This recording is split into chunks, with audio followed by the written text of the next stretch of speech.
తాకట్లో ఉన్న మీ బంగారాన్ని విడిపించి ఆ రోజు ఆన్లైన్ రేటుకి కొంటాం. Sharma gold company.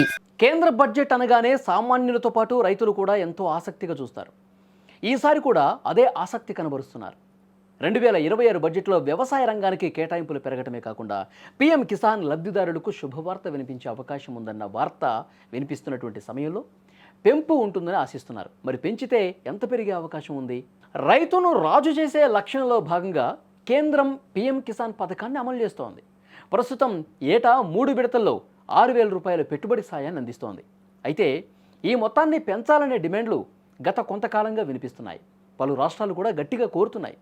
గత బడ్జెట్ సమయంలో కూడా పెంచుతారనే వార్త వచ్చినటువంటి నేపథ్యంలో రైతుల ఆశల మీద కేంద్రం నీళ్లు జల్లింది. దీంతో ఈ బడ్జెట్లో తప్పనిసరిగా కేంద్రం రైతులకు శుభవార్త అందిస్తుందన్న ప్రచారం జోరుగా జరుగుతోంది. సాగు ఖర్చులు పెరగడంతో ఈ మొత్తాన్ని 8,000 లేదా 10,000 వరకు పెంచవచ్చని మాట వినిపిస్తోంది. ఇదే కనుక జరిగితే కోట్లాది మంది రైతులకు అది పెద్ద ఊరట కలిగించే విషయం. ఇక ఇప్పటికే 21 విడతలు విజయవంతంగా రైతుల ఖాతాల్లో జమయ్యాయి. తదుపరి 22వ విడత నగదు ఫిబ్రవరి లేదా మార్చిలో విడుదలయ్యే అవకాశం ఉండటంతో బడ్జెట్ ప్రకటన తర్వాత పెరిగిన మొత్తాన్ని ఆ విడత నుంచి అమలు చేస్తారా అన్నది ఇప్పుడు ఆసక్తికరంగా మారింది. రైతు బంధు లేదా రైతు భరోసా ఇలాంటి పథకాలతో పోలిస్తే పీఎం కిసాన్ మొత్తం తక్కువగా ఉందన్న విమర్శలను చెరిపివేసేందుకు మోదీ ప్రభుత్వం సిద్ధమవుతున్నట్టు తెలుస్తోంది.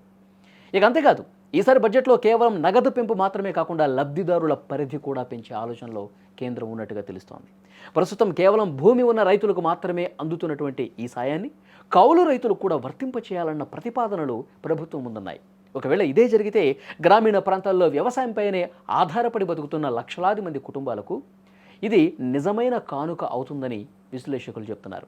మరోవైపు పీఎం కిసాన్ నిధులతో పాటు ఎరువుల సబ్సిడీ, కిసాన్ క్రెడిట్ కార్డుల ద్వారా ఇచ్చే రుణ పరిమితిని కూడా పెంచే అవకాశం ఉందన్న వార్త రైతుల్లో కొత్త ఆశలు చిగురింపజేస్తున్నాయి. పెట్టుబడి భారంతో సతమతమవుతున్న అన్నదాతకు పెరిగిన విత్తనాలు, ఎరువుల ధరల నుంచి ఉపశమనం లభించాలంటే ఈ బడ్జెట్ కేటాయింపులే కీలకం.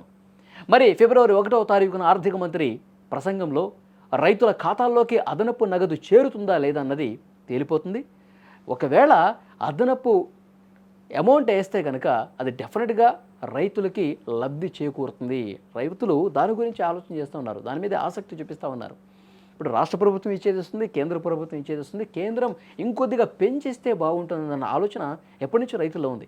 సో ఇది ఈసారి సాకారం అయితే రైతులకు నిజంగానే పండుగ.